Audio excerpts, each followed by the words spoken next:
Yo, what's up everyone? It's Theo here and we're back at it again with another video. And today I want to make a part 2 to let's talk about money. Now really this is going to be a video about a few things that I'm learning and I'm cooking up together, right? And first things first, let me just mention this. You see this right here, this dollar? This is not money. And I know what some of you are thinking. What do you mean that's not money? I can use that to buy things. No, you're mistaken. This right here is not money. It may represent money. It may be a symbol of value, but it's not money. Money is an idea. Money is currency. Currency is a wave, right? And we're gonna dive deeper into this later on in this video. But for right now, just understand this, that this is not money. This is a medium of exchange.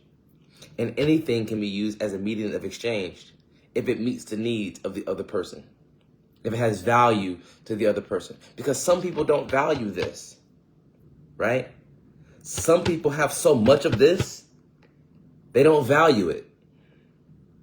Some people have so much muscle that they don't value strength.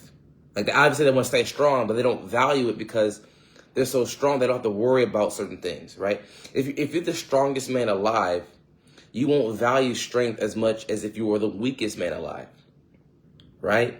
If you're the richest man alive, you're not going to value money as much as the poorest man alive. If you're the healthiest person alive, you're not going to value health as much as the sickest man alive. So we have to understand that money is a symbol of value.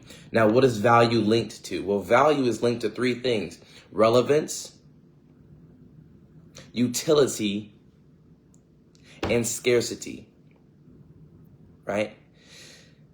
People value things that are in scarce amounts. Imagine if there's only 5 phones in the world.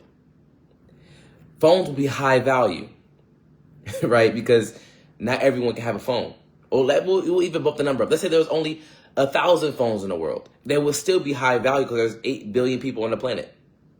So to even have one phone, especially if it's an iPhone 15 Pro Max or a new iPhone 17, let's say you had 1,000 iPhone 17s in the 1980s. Or even better, the 1800s, the 1700s. They will be extremely valuable because it'll eliminate boredom. It'll eliminate drudgery, right? People can get more done with less effort. They call it increasing productivity, right? Getting more done with less effort is leverage. They'll have more leveraging power. They'll be able to get more done. They'll be able to get maximum result in minimum time, which means they improve their productivity. And like I said before, they'll be less bored. Look at all the games they have on phones. If you had a current, up-to-date iPhone 17 in the 1800s, 1700s, I'm telling you, you'd be considered wealthy, right? Because you can sell that phone for however much you want. Because at this point, a device like that, especially if you invented Wi-Fi and all the other things with it, it'd be extremely valuable. You can't put one of these on it. You can literally write your own check, right? But that's a whole other thing. We'll talk about quantitative easing in another video. We'll talk about intellectual properties in another video. But for right now, we're going to talk about what money is. Money is a result. Being rich, being wealthy, being successful, these are all results. The cause of these things is your consciousness. The cause of these things is God. The cause of these things is having a cosmic perspective. Because the reality is, the cause is non-physical. No one sees the cause of things. We all just see the effects of things, right? What did DJ Khaled say? Everyone sees the glory, but nobody knows the story. So right here, we have to understand, for things to change for you, you have to change. And if you will change, everything will change for you. So in essence, you got to learn how to work harder on yourself than you do at your job. And realize that profits are better than wages. Wages will make you a living, but profits will make you a fortune. Formal education will make you a living, but self-education will make you a fortune. So we have to understand this. We have to figure out a way to be a servant to many people, because the Bible talks about the key to greatness. The greatest among us will be our servant. So if you just find a way to serve the many, service to the multitude will equal greatness. Because if you help enough people get what they want, you can have anything you want. Well, the people go, money follows. Because who do you think made this? Who do you think made this? People.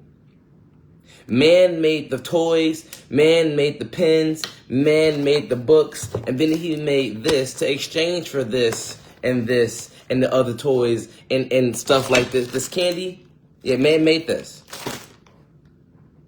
But I tell you what man didn't make, the universe. God made that with his mind, the God mind, Christ consciousness. Right? And we have to understand that the mind is all there is. And Think and Grow Rich, and The Science of Getting Rich, and all these books. What's another good book? The Strangest Secret. All of them talk about one thing, the mind. They don't talk about money. They might talk a little bit about it, but they always emphasize the mind. The mind is where you start when it comes down to this. Because when you get your mind right, you get everything else right. Right? Any illness that starts in the body, any illness that's in the body starts in the mind. So we have to understand that wealth, riches, money, these are things invented by the ego to edge goodness out, to edge God out. That's why they say comparison is the thief of joy. God is about unity. God is about integration. God is about oneness. Only the devil, only ego is about separation, about division, about dividing and conquering. That's the ego. God wants to unify. God wants to make one. God wants to make whole. God wants to integrate. It is only the ego that wants to separate, divide, conquer. Only the ego wants to do that. And it's about having a healthy balance of the two. About realizing that you are unique and replaceable. Like no one else can do you. And no one else can be me. Like anyone can do what I'm doing right now, but no one else can be me. However, if I mess up, anyone can replace me. So we have to realize something. Every setback in life is a setup for a comeback. You see, it's not over until I win. In fact, if God was done with me, if God was done with you, if our story was truly over, we'd be dead. But the thing is this, it's called plot armor. You are here for a reason. You have a purpose is what binds us. Purpose is what connects us. Purpose is what brings us together. It is purpose. We all have a purpose. But the thing is, purpose is not something you find. Purpose is something you discover. And discovery is a psychological journey. Not, oh, look, I found my watch. Oh, look, I found $1. No. That's a physical thing. Discovery is psychological, not physical. So we have to realize that when it comes down to it, teamwork is what makes the dream work. Because the thing is, I can't know more about me unless I know more about you. And when I know more about you, I learn more about myself. And it's vice versa. I can study myself. And the more I learn about me, the more I learn about you. So I guess I'm wrong. I can learn about myself. And when I learn about me, I learn about you. And when I study you, the viewer, I also simultaneously learn about myself. It's a relationship. God is not a religion. God is a relationship. Jesus didn't go around preaching about religion. Jesus preached about relationships, connections, networking. Jesus was a networker, the world's greatest networker. He was a carpenter too, yes. But You can't build your business without networking. That's why he had 12 disciples, to help him share the word. And it's all about free will. You see, notice how Jesus didn't make anyone believe. He didn't forcefully make anyone believe anything. He tried to seductively persuade them into following him. He seductively persuaded people into following. He didn't force anyone. He just made what he did so attractive that people made a decision to follow him. And then you had those who were so totally against him, they killed him. I can't make this up. It's similar to Charlie Kirk, similar to Malcolm X, similar to Dr. King, similar to all the Socrates or Plato, all the great people who made a change in the world, who tried to make a difference, who are making an influence on the people, were killed. They were martyrs. And in one of my previous videos, in respects to Mr. Kirk's family, when I made a video about sending my prayers over to them, I publicly stated, I don't mind being a martyr. I'm not giving up. You can't stop me. I have no intentions on quitting. In fact, like Bob Proctor, I'm going to do this to the day I die. I'm not stopping. I have no intentions on stopping because this gives me purpose. This gives my life meaning. I love what I do, sharing this information, because I know for a fact it's going to change up here. And the Bible states, which is basic instructions before leaving earth. And I'm not religious, but I read the Bible, and the Bible and science, people think that they're antagonistic when in fact they're sister disciplines, because you need them both, honestly. Science helps you learn how God works. The Bible shows you why God works. So one shows you how, the other one shows you why. You need them both. I like learning how things work as well as knowing why they work. So with that being said, understand this. It says, do not conform to the world, but be transformed by the renewing of mind. Earl Nightingale, The World's Strangest Secret. He made a statement in one of his cassette tapes. He said that the opposite of courage in our society is not fear, it is conformity. Doing what everyone else is doing because you see them doing it. Like when you were a kid, all you knew how to do was talk like everyone else, do what everyone else is doing, think how everyone else is thinking, dressing how everyone else is dressing, walking how the people you saw walking. That's all you could do. You could only imitate people. You mimicked what they did. But until you take some ownership and own it, it's basically suicide. Why would you fight to be someone else when everyone else is taken? Be yourself. Because everyone else is taken. Why not be yourself? So we got to realize that you should meet the needs of yourself and realize that teamwork makes the dream work. Getting rich, becoming successful, becoming wealthy, well, guess what? These are team sports. Business is an intellectual sport, and you need a team. You need a team. No one can do it alone. If you try to do it by yourself, you're fucked. Period. That's like playing football with yourself as a teammate and yourself as a coach. You're going to fail every time. What did South Park say? You're going to have a bad time. You need a community, period. Whether it's my community, whether it's another community. I'm like Progressive. You don't like what I got going on? I'll help you find another community. The only thing that matters is that we get you with a community. We get you a leader. Someone to listen to. Someone who has something good to say. Someone who's sharing the gospel. And gospel don't mean nothing but good news. So someone who's spreading good news. Getting you in environments that inspire you to become something better than what you are today. Because you want people to hold you accountable. You want people to tell you the truth. Why? Because the truth will enable you to correct the errors of the past and pick up new disciplines for the future. Failure is nothing but errors done over a reasonable period of time. Because if you did one thing bad one day, you're not going to see it. Failure is the result of wrong habit, of moving in the wrong direction for a reasonable period of time. Imagine having some sinking thinking and the right action, right? Well, guess what? Work without belief is useless, right? It's pointless to work without belief. Imagine you work, but you don't believe in yourself. What's the point? But imagine if you believe in yourself and did no work. Now your dream is dead. You need to work and believe, because you can only please God through faith, but faith without works is dead. So it's like you need a combination. You need the faith and you need the muscle. How else do you think this phone got here? How else do you think this notebook got here? How did this pen get here? Someone had an idea and they made it happen.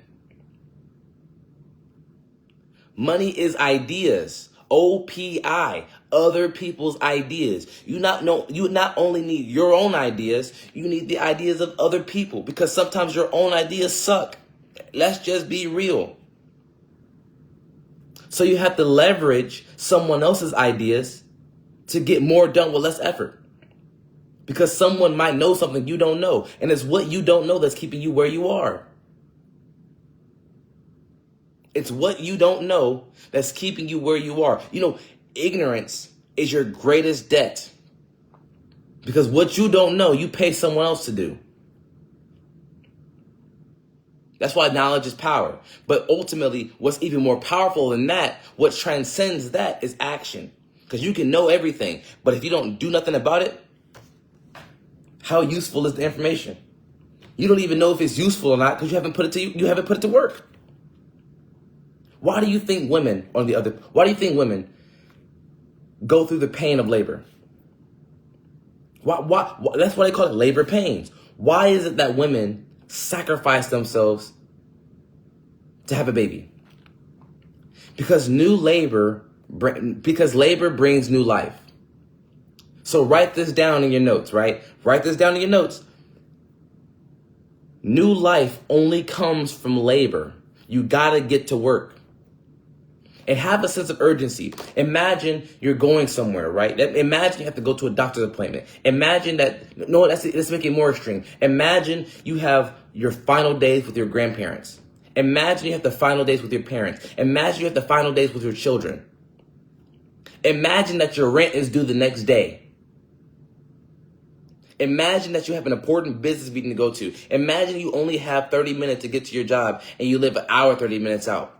Imagine you only have 5 minutes to get to work, but you live 30 minutes out. You're not going to waste time. You're going to rush. You're going to brush your teeth, comb your hair at the same time. You're going to be looking crazy. I don't got time to talk. Mom. I don't got time to talk. Dad. Come on, man. You know I got to work right now. Talk to your mom. Go find something to do. I set it up for you already. Why you asking? Because you know I got to work. I got to get there. How we going to eat? Move with a sense of urgency. When you know you have somewhere to go, you don't waste time. And you got to focus. Follow one course until successful. The foundation of wealth is to commit to one idea for a reasonable period of time.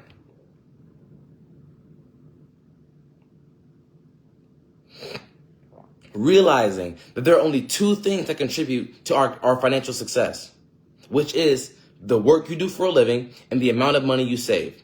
And guess what? You can't save yourself to getting rich. So when you save money, you got to invest your money. But guess what? That comes from budgeting. I went to an event called What to Do with the Dollar. It was a phenomenal event. It was more than just budgeting, because it taught us a bit about mindset.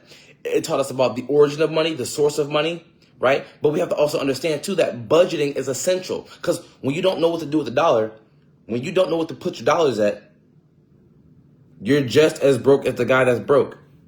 You can have all the money in the world, but if you do not have financial literacy, you're going to be poor soon. In fact, you might as well just be a poor man, because literacy is power. If you're unable to read and write, if you're unable to learn, unlearn, and relearn, you're fucked. Because if you can't read power, if you can't write power, if you can't read finances or a financial statement, if you cannot write a proper financial statement, you're fucked. Because now you cannot make informed decisions. How can you make an informed decision if you are unable to read and write? If you're unwilling to learn, unlearn, and relearn? Let me read y'all something real quick. We're gonna end it here soon. It says, in absence of clearly defined goals, we become strangely loyal to performing daily trivia until we ultimately become enslaved by it. Doing this, in other words, if you do the same thing over and over, expecting new results, that's called insanity. Next part, it says, you can never change things by fighting existing reality. To change something, we must build a new model that makes the old model obsolete. Obsolete means out of date. So this is here's the kicker. Here goes the next part to that. In times of change, the learners will inherit the earth, while the learned will be beautifully equipped to deal with the world that no longer exists. So if you're telling me that in order to change things, we can't fight it, we got to build a new model that makes the old model outdate. Because if not, we'll be beautifully equipped to a world that no longer exists. Then this means we have to get this pen, get some paper, and start writing it out. Because writing causes thinking. Thinking influences emotion. Emotions influence action. And then action creates emotion. Emotion makes you think. It's an infinite it's a cycle. It's a feedback loop. And the thing is, right, when you write things down, that makes you more exact. Because like Jason Bacon, writing maketh a man exact. You got to write. I got like 13, 14 notebooks full of notes from the past 5 years, since 2022 and 2025 today. I've been taking hella notes. That's why I know what I'm talking about. But not only the notes, I've been going to the events. I've been shaking hands, getting personal contact with people. I've been asking questions, developing my awareness. Am I perfect? Absolutely not. I made a lot of failures on the way, and that's why I know what not to do. There's a wise man and a student. And the student asked the wise man, he said, and I'm gonna land it here. I'm gonna land the story here. He said, Master, how can I start making the right decisions?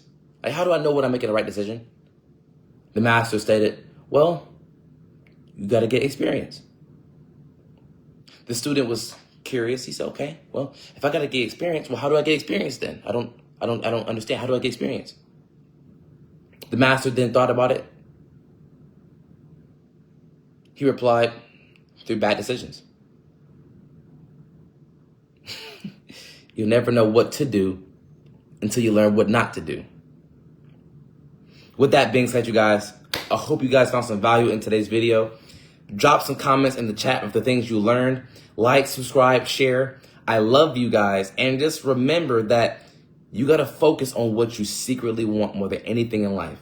First, before I know I said I was going to let you go, but let me give you 4 rules for success. Let me give you 4 rules for success real quick. So there are 4 rules for success.